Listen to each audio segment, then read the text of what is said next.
Live from Fargo and serving you on TV, online and on the go. This is Valley News Live 10 at 10. Doorbells ringing and door handles jiggling at odd hours. That has some people thinking thieves are sizing up neighborhoods. Some homeowners are concerned burglars may be getting ready to prowl through homes this 4th of July weekend. Valley News Team's Molly Casey shares this story with one message. Don't forget to lock up your house if you're leaving town for the weekend or longer.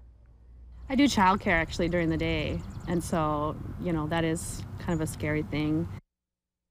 Tina Korn and Katie Schmidt have lived in the Lamb Park neighborhood for years and have seen their share of neighborhood shakeups. So reports of a late-night doorbell ring and handle jiggle doesn't sit well. I feel safe until somebody rings my doorbell in the middle of the night. I won't. And with the holiday weekend coming up, the two say they'll keep a close eye on their neighbors' houses. We know quite a few of our neighbors, so I think we're kind of a little neighborhood watch that we have each other's backs and everything. Lieutenant Brian Green of the Clay County Sheriff's Office says that despite the holiday, he doesn't expect more calls than usual. If somebody's going to go out and do a burglary, they don't care if it's a holiday or not. They're going to go out and do it. He does say, though, that homeowners can try to keep their homes safe with a few simple tactics like leaving a light or two on. If they drive up in a driveway and they see that there's light on, they're going to turn around and leave. And if you have a door to your garage from your home, make sure that's locked as well. 80 to 90% of the burglaries that happen in this area is that the doors were unlocked. Remembering to tell neighbors you're traveling ensures someone is watching out for your home, especially if something doesn't seem right. If you see something suspicious, contact law enforcement. Tina and Katie know they have friends and neighbors looking out for them, but they'll be more cautious going forward. It definitely puts the bug in the ear to, okay, let's make sure my doors are locked, check them twice. From Moorhead, Molly Casey, Valley News Live. Lieutenant Green says it's safer to report suspicious activity to law enforcement and let them check it out than for you to do it yourself. A 25-year-old man is dead after becoming trapped in a trench at a farm near Richwood, Minnesota, which is north of Detroit Lakes. It happened just before 1 this afternoon. A call came into the Becker County Sheriff's Office saying the side wall of a trench collapsed, trapping the man. Emergency responders got to the farm as co-workers were trying to free the man. They tried life-saving efforts but could not revive him. His name will be released once family members are notified. If you encountered traffic backups near 45th Street and Amber Valley Parkway shortly after 6 this evening, here's what caused your delays: a 4-car crash. Police were guiding traffic around the crash since it was taking up nearly all of one lane until 2 trucks could clear the scene. There were no injuries reported, but one of the cars has extensive front-end damage. An area police chief is facing charges of sexual abuse in 3 different North Dakota counties. James Watson is the chief of police in Lemoore. His charges include 2 counts of continuous sexual assault of a child and 3 counts of gross sexual imposition. Watson was arrested by the North Dakota Bureau of Criminal Investigation. We are still waiting on the formal criminal complaint. The discovery of a body of a 26-year-old Bemidji, Minnesota woman has left her family heartbroken. Search crews found the body of Chelsea Batchelder just a few hundred yards from her trailer home in southeast Bemidji. Her family was at the site today where her body was found, praying, throwing tobacco, and laying flowers. Police have not confirmed a cause of death, but her family tells Valley News Live in an exclusive interview that they believe it may have been due to an overdose. Definitely a community problem. There's so many of our young people that are dying and overdosing, and it's just the impacts of it are incredibly tragic for our community. I hope that we can use these tragic deaths to spur some resources, getting help for not just the addict but the family as well. Batchelder leaves behind 3 girls ages 2 to 9. 2 people are facing drug charges following a traffic stop south of Spiritwood, North Dakota. The driver, 40-year-old Adam Hagan of Jamestown, had meth and drug paraphernalia, and the passenger, 34-year-old Sarah Broderick of Cleveland, was caught trying to hide a small amount of white powder in a plastic zip bag. Officers found more illegal items in Broderick's purse. Both are being held in the Stutzman County Jail. Thanks to a tip from the public, this week's Friday felon is behind bars.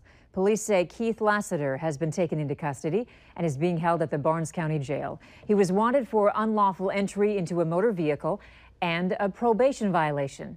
To this date, Friday felon has helped lead to 582 arrests. A small plane crashed on one of Southern California's busiest highways today, and the terrifying incident was caught on camera. A motorist driving down the 405 freeway captured the crash on his cell phone. The Cessna 310 had just taken off from John Wayne Airport in Orange County when the pilot declared an emergency. At least 3 cars hit various parts of the plane, but amazingly, no drivers were injured. The plane's pilot and his passenger were pulled out of the wreckage by an off-duty firefighter. Their conditions are not known at this time. Chaos at a New York City hospital after a doctor who had been fired returned with a gun. At least 7 people were shot and the gunman is dead. Meg Oliver reports from the Bronx, New York. Police say a gunman entered New York City's Bronx Lebanon Hospital Friday afternoon armed with an assault rifle and began shooting. They're calling in an active shooter at this time. Units, be advised, confirmed shots fired. 1 doctor is dead, and there are several doctors who are fighting for their lives right now. Police say the gunman, identified as Dr. Henry Bello, a former employee, hid the assault rifle in his lab coat before opening fire on the hospital's 16th and 17th floors just before 3 p.m. Gonzalo Carrasso was working on the 12th floor. All I heard was the doctor saying, "Help, help," and then that's when I saw police came and everybody just went to the room. I just went to a room and I locked myself in the room. This man said his fiance called him while the shooter was active. First thing I told her is just get off the phone, don't talk too loud, stay low, and stay where you at. Officers immediately put the hospital on lockdown while they searched for the gunman floor by floor. The whole episode was over in less than an hour. During the incident, the hospital's fire alarm system activated, apparently due to the suspect's attempt to set himself on fire. Police say Bello, described as a family medicine physician, then shot himself to death. The 1,000-bed hospital has one of the busiest emergency rooms in the city. It's located about a mile north of Yankee Stadium. Hospital officials say Dr. Bello worked at Bronx, Lebanon from August of 2014 until February of 2015, when he was asked to either resign or be fired. A boat operator is likely to become impaired more quickly than a car driver, according to the U.S. Coast Guard. The federal agency citing motion, vibration, engine noise, sun, wind, and spray from the water as reasons why this is the case. The DNR says this has already been one of the deadliest years since 2005 when it comes to boating fatalities, and over half of last year's accidents also involved alcohol. So we head into Lakes Country asking, are people buying what the Coast Guard is selling, or is this just too much froth?